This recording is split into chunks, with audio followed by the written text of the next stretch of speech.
Okay, so let's start. Now, having a look at the uptake and transport of water and minerals within plants specifically, what I'm going to do, what I'm gonna do is just divide them. They were already divided in sections, I believe. Right, so we're gonna be looking at the active transport of ions through the roots. We're gonna be looking at those transmembrane proteins, right? And then we're gonna have a look at water potential gradient being set up throughout the cambium, right? And how water is transported throughout the cambium, whether symplastically or apoplastically, right? So that's generally what we're gonna be looking at. So the structure of the root is the first place we'll go to, right? So we have to understand, right, the structure of the protrusions of the let me let in these persons first. They're protrusions of the exodermis, the sclerenchyma, right, that protrudes outside of the cambium, right? And we're going to be looking at generally just the structure and the rundown of all those, right? So before we start, we're starting with the general structures, right? So the epidermis, the general structure within almost all biological cases, right? It is usually going to be the outermost layer of any specific organ or structure. So in the case of the epidermis of the roots, right, it's the outermost layer of the roots, right? So it's usually a single layer, right, of cuboidal epithelial cells, usually, right? And the function is really to protect the roots, the inner tissue of the roots from damage or from different pathogens, because we know that we have different types of botanic bacteria and viruses that affect plants. And we have the absorption, right? So the protrusions within the ectodermis and the epidermis, which are really the root hairs, right, which are extensions of epidermal cells, increase the surface area for water and nutrient uptake from the soil. That makes a lot of sense, right? For the cortex specifically, right, it lies just beneath the epidermis, right? So we're looking at the general structure of the cambium, right? So we're looking at the sclerenchyma and the parenchyma and the pericycle and the stele and all these different components, including the vascular bundle, right, generally stored here, right? So the cortex is generally the exodermis, right? So all of this yellowish area outside here before you reach the stele, right? So the stele is contained within the cortex, right? And generally everything within would be described as the cambium. All right. The endodermis, however, now this would be the innermost layer of the cortex, right? So it would be the beginning of the stele, right? So here we're gonna have the Caspian strips that have suberin and lignin, right? And we're gonna look at how we have to surpass these ways, the movement of water with it through the Caspian strip, or bypassing the Caspian strip symplastically, right? So we know that the cortex itself has the sclerenchyma and the parenchymal cells, right? And then the endodermis is the innermost layer of the cortex, which is the beginning of the stele. All right, everything there should be fine. The pericycle now is located within, right, closer within the endodermis, right? So after we pass generally the endodermis, right, with its Casparian strip, right, we're gonna have a layer of parenchymal and sclerenchymal cells still within the stele, right? So we're gonna be looking at that. So it's gonna lead to lateral root formation, right, and assist in the conduction of water into the vascular bundle, right? So the pericycle within.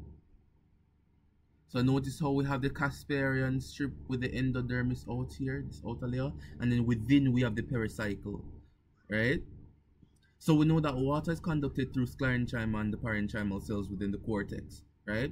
After we pass through the endodermis through its Casparian strip, right, we're gonna have another layer of sclerenchyma and parenchyma, right, which allows for complete movement now into the vascular bundle. All right. The vascular bundle now, we know that it's a complex structure, right, of different types of tissues. We have the xylem, right, and the phloem, right? So now the xylem are made up of tracheids and vessel elements and all sorts of different apparatus. We're going to be looking at them, right? And the phloem specifically, we know that we have the phloem tissue consists of the companion cells, the sieve tube elements, right? The sieve plates, and all these different types of arrangements, which we will look at when we talk about the structure of the phloem and the xylem, right? So the vascular bundle is really shown like that. So within the root specifically, the vascular bundle is different from within the stem, and the vascular bundle is different from within the leaf.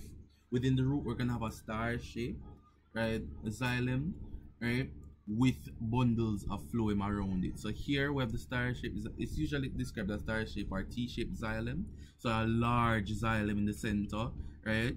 Flanked by different bundles of phloem, right? So we're gonna have the xylem parenchyma and the phloem parenchymal cells that help with the structure and integrity of the vascular bundle. And we're gonna be speaking about that when we talk about the xylem and the phloem. Okay? Everything's good so far? Yes, sir. Alright, everything should be lovely. Alright, so the xylem specifically right? We know that the xylem specifically helps with the integrity of the plant as well as helping in the transport of water, right? So we're going to be looking at that, the water and mineral transport, the conduction of water and dissolved minerals from the roots to other parts of and organs of the plant specifically, right? And we know that the phloem now have elongated sieve plates and sieve tubes, really, that helps with the transport of our photosynthates, right? Our photosynthates are what we just call products of photosynthesis, right? So it helps with the movement and transport of those products, right? It can be nucleic acids, it can be amino acids, it can be sugars, it can be anything, right, within the phloem sap that helps the transport of these things, right? So it's not just sugars, but a whole host of other things, including sometimes plant hormones, etc. Right? So the movement of all sorts of macromolecules through the phloem sap from source to sink, right? From the source of photosynthesis to the sinks in which they are stored or needed. And we're going to be looking at the mass flow and the pressure flow hypotheses, right? And how we have the translocation of nutrients from sources to sink. All right. The root caps as well. I'm mentioning the root caps as it relates to the protection and the secretion of mucilage and different lubricants, right, for the roots transport through the soil. The root caps would be there, right? Behind the root cap we have the apical meristem that you guys looked at in depth in unit 1 biology, so it shouldn't be a problem, right? So usually in the root caps we're gonna have the concentration of the different types of hormones, right, that helps with the growth and generation of the roots and the root hairs. Okay, which hormone helps here? Could anybody remind me which plant hormone helps with the growth of the apical meristem, with the growth of roots and root hairs? I want to say auxin, sir. Well, you'd like to say auxins. What are the auxins? Well, auxin helps with growth. So, sure. All right. Any other guesses? I mean, auxins help with growth. What would it be? The auxins here?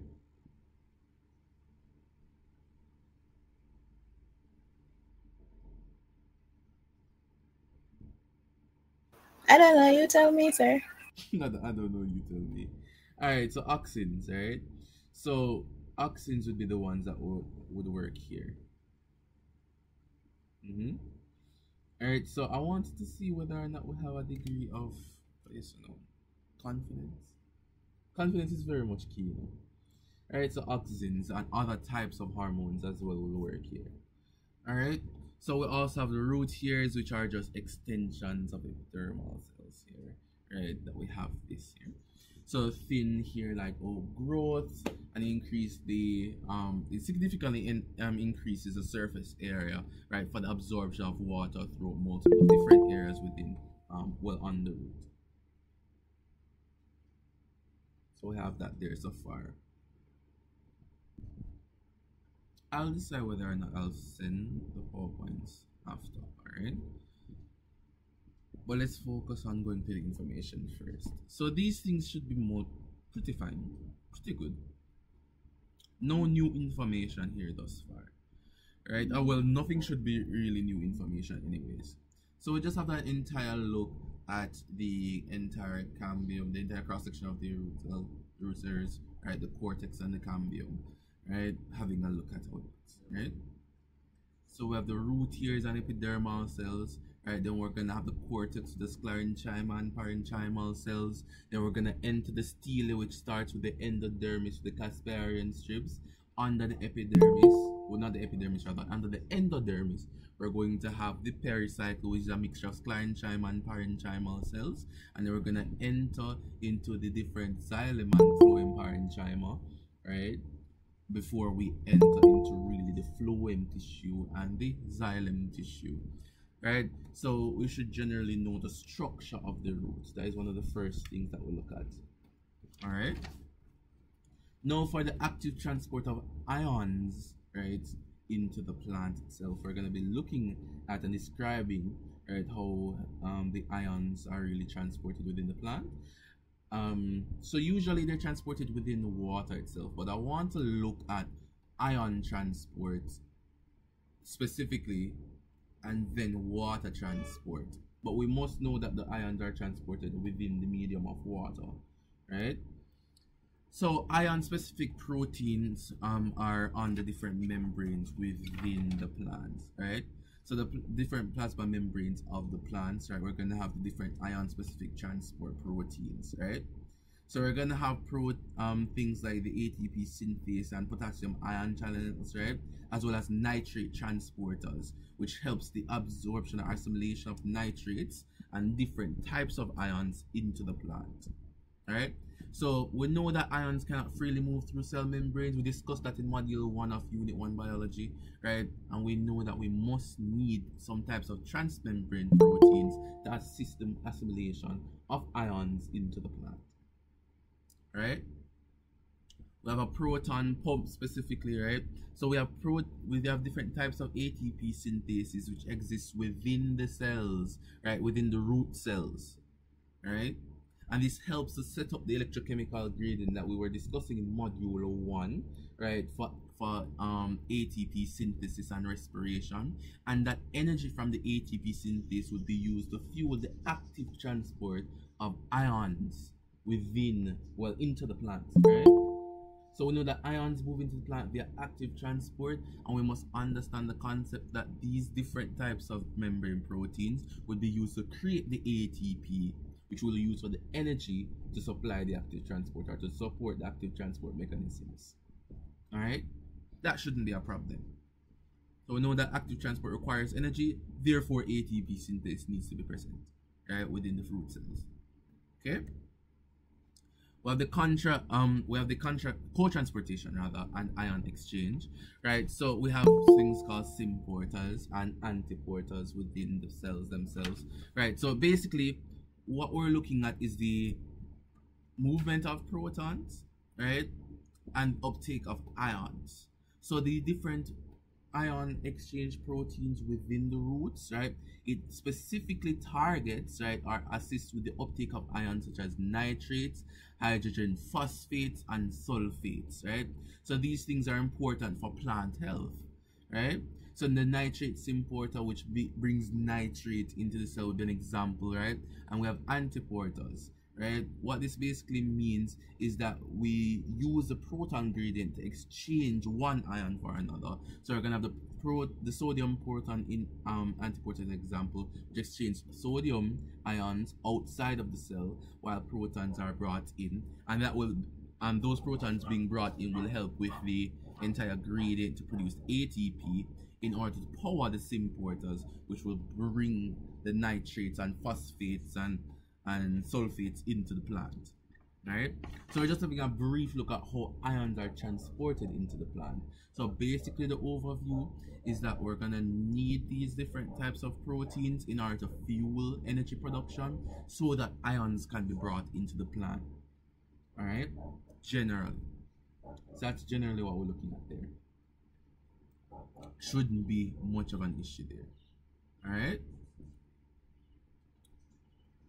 So we have selective ion channels, right? We know that we looked at selective ion channels before in module 1. So what we're going to be basically looking at, right? What I'm trying to bring across is the fact that we're looking at the fact that ion channels are present, right, within the root cells that assist the movement of the ions from outside to within, right? So these electrochemical gradients are set up so that the different ions can actually move within the plant through these membrane channels, right? So looking at that, regulation and efficiency, plant hormones like cytokinins and auxins, right, can regulate the activity of ion transport proteins, right? So we could look at that. So depending on the environmental conditions, right, we'd like to accept more ions into the plant, right, or actually, accept less ions into the plant, and that really depends on what you would say, that depends on transpiration, that depends on soil pH and all sorts of stuff like that, right? Now, adaptation to nutrient availability, roots can alter their expression and activity of specific transport proteins, right? So they can optimize the intake of ions within the plant, right? And once the root ions are actually taken up, right, they are sequestered into the vacuole. So they're transported or stored in the vacuoles or transported to other parts of the plant where they're needed, right? So for example, magnesium ions and stuff like that would be transported to the leaves, right, for the creation of chlorophyll.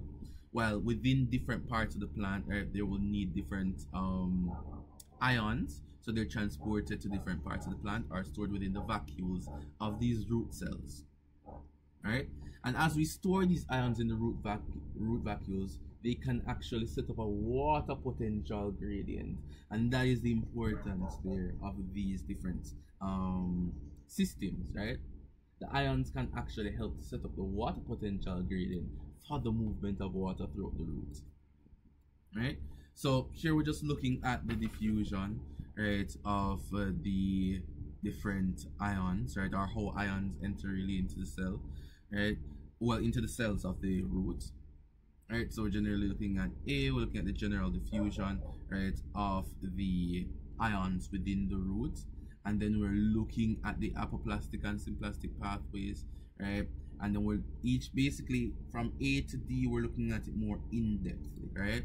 So in C we're looking at generally diffusion of some of these particles throughout the membrane, but ions need facilitated diffusion, right, as well as active transport proteins in order to bring the ions inside, right? So we're generally looking at those things. So what we need to be aware of is how, right, ions are uptaken, ions are brought into the root, right, and an emphasis on how this, right, the epidermis, right, can supply ions into the cell or move ions into the cell via active transport, right? So we're generally looking at that, and that is 1.1, right, for module 2, right? Objective 1.1, looking at the uptake of ions via active transport into the roots. All right. Now the entry of water, right, from the soil to the vascular bundle, right? So can anybody just review for me the path water takes from soil into the vascular bundle? Mention the parts of the cortex and the cambium that it goes through. Can anybody just review that?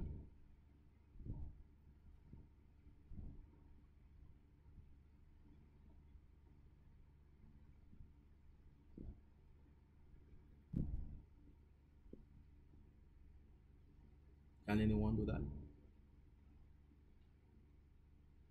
Just walk me through where water travels from the soil into the vascular bundle.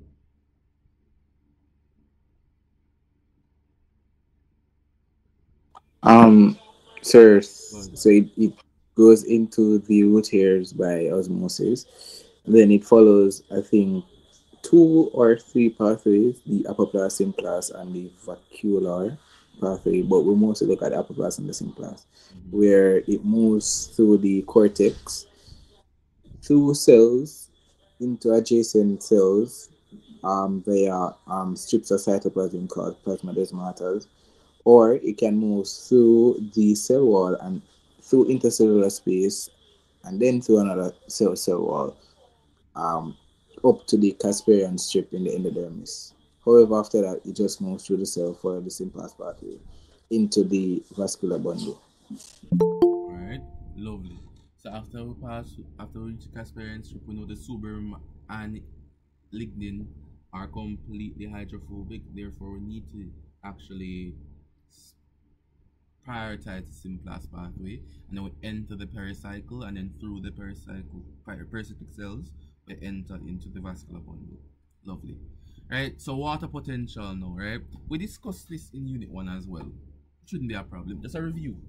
So we know that water potential is a crucial concept for how water travels throughout any organic body, right? Specifically, right? But here we're looking at the roots, right? So we know that it is a measure of the energy of water in a system compared to pure water, right? Where water at standard conditions has a higher water potential, right? Of 0, or has a water potential rather of 0, right? While water always moves from regions of higher water potentials towards regions of lower water potentials, right? So we're going to be looking at that gradient. So we know the components of water potential. We know solute potential, pressure potential, and matrix potential, right? So we're going to be looking at it specifically to plants, right? So solute potential is what we call the osmotic potential, right? And it speaks to the effect that solute concentration makes on water potential, right? So we should understand that.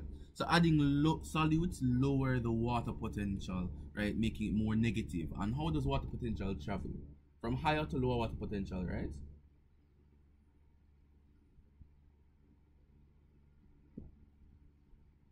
How does water travel from higher to lower water potential, yes or no?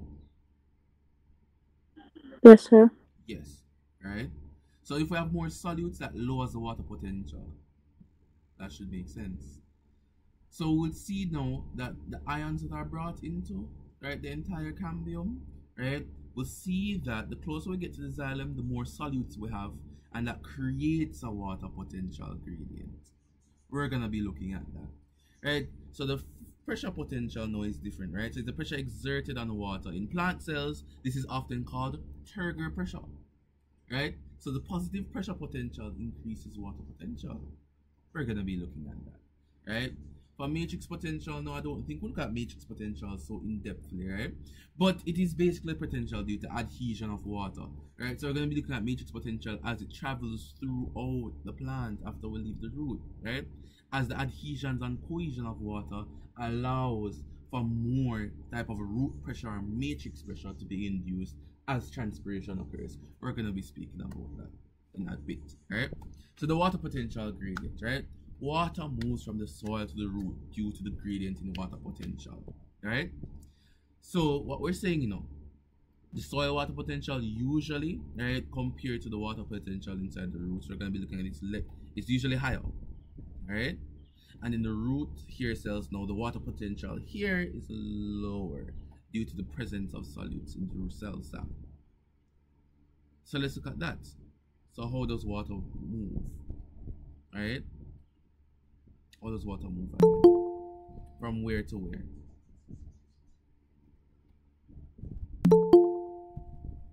How does it move again? Move from a higher water potential, right, or higher regions of water potential to lower regions of water potential, right? So if we're looking at this now, right, we have water, right, primarily moving, right? You know that diffusion happens in both ways, right? It happens in both ways. But we're gonna have water primarily moving to areas of lower water potential or higher solute concentration, right?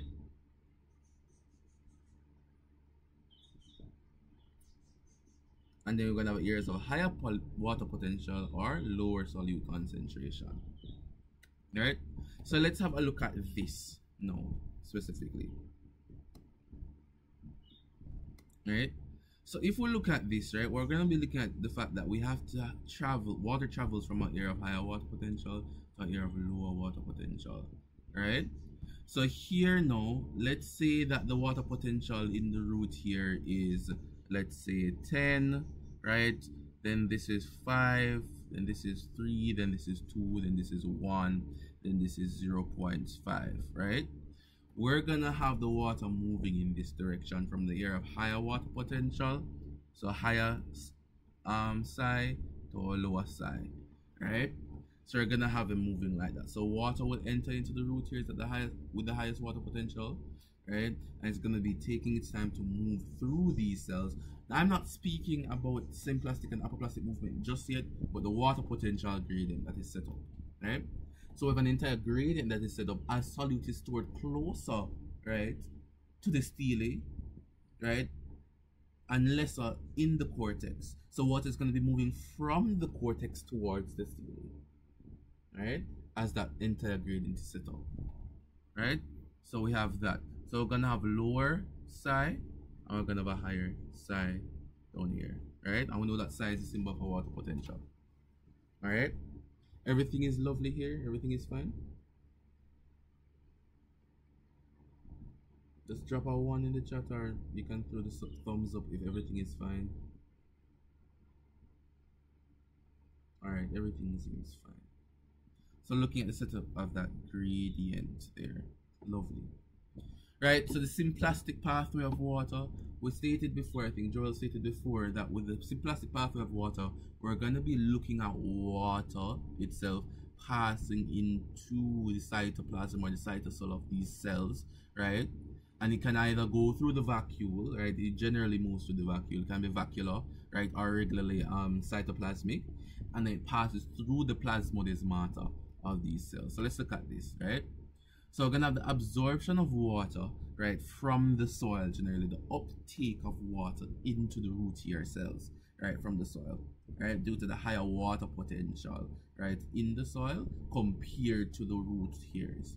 So there's going to be a much higher water potential in the soil compared to the root hairs, and we know that water potential gradient is set up, right? So water now enters from the soil into the root hairs, right? We're going to have the movement through the cortex. So epidermal cells now, the water moves from the root hair cells into adjacent epidermal cells via the plasmodesmata, maintaining a continuous symplastic route. So we're looking at the blue lines here. We're not looking at the orange lines yet. That's apoplastic, but the symplastic moving pathway now. We're looking at how it is moving through the plasmodesmata. Alright? So it's a continuous cytoplasmic network that ensures that water, right, and dissolved substances can move efficiently throughout the root's interior. So from cell to cell, we move through the cytoplasm and from one cell to another via the plasmodesmata. Right? When we reach the stele now, we're gonna reach the endodermis. Right? The endodermis, the innermost layer of the cortex, right, is characterized by the Casparian strip, which is a band of suberin and lignin, which are hydrophobic substances, right? But in the case for the symplastic movement now, that wouldn't matter at all, because we're not moving through cell walls. Therefore, we'll continue to move through plasmodesmata, right, bypassing the Casparian strip, right? So the water and the nutrients and ions are all passing through the endodermal cells, or the endodermal membranes, right? And it allows the selective uptake and filtering of harmful substances. So when we pass through the endodermis, that's another function of the endodermis, right? So all the harmful substances are filtered out, and now all the useful substances are entering the pericycle, right? For conduction via the vascular bundle. Alright? So all of that now the entry into the stele. Right? So we have the pericycle, right? Which is a mixture of sclerenchymal and parenchymal cells, right? We're gonna have the water movement and ion movement throughout the plasmodesmata, and these will enter into the xylem, right? So we're going to have the movement and entering into the xylem, depositing minerals and water into the xylem, and then the xylem will have the movement of these minerals and water throughout the plant. Is everybody fine with the symplastic pathway?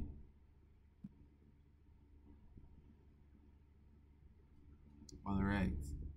For the apoplastic pathway now, we're generally looking at the absorption of water from the soil as well, right? But in this case, no, right? Water enters the root hair cells from the soil, right, due to its water potential gradient, right? And initially it moves across the cell wall.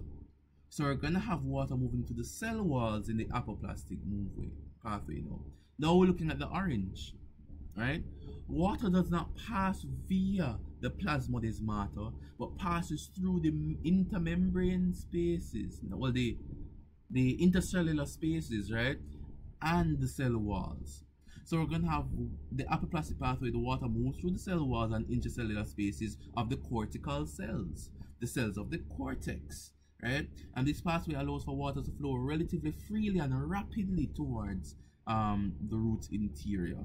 So it's a faster move pathway.